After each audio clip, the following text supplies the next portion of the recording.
Texas Brigade was formed up in Richmond in October of 1861, and by February of 1862, Colonel John Hood of the 4th Texas to take command of the brigade, but only for 6 months, and then from there Hood is promoted again to Brigadier General of a whole entire division. As the Maryland campaign unfolds, these guys, when they get to Frederick, they pretty much look like a mean set of angry, hungry wolves.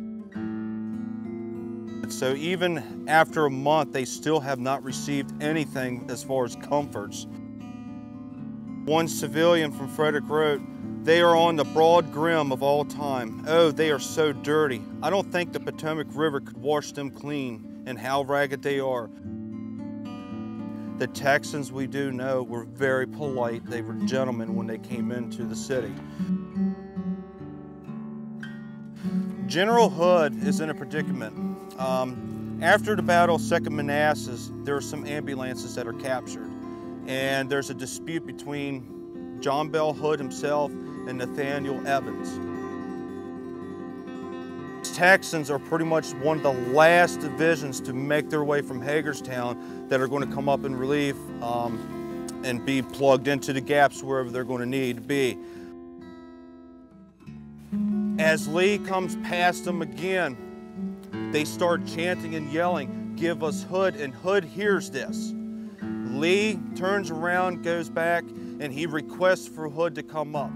After Lee is talking to Hood, Lee offers him one more chance to basically reconcile the dispute that he has with General Evans, and Hood is still pretty much a proud man, refuses to give in to whatever it was that Lee was trying to ask of him.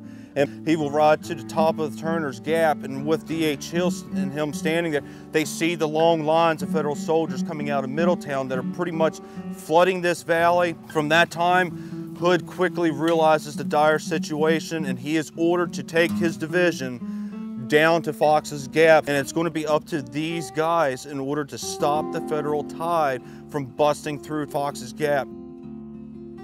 When Hood pretty much charged, he's going to go ahead and fall back a little ways, and that's where his division is pretty much going to wait. There's going to be sporadic firing from 7 going well past 9 o'clock at night.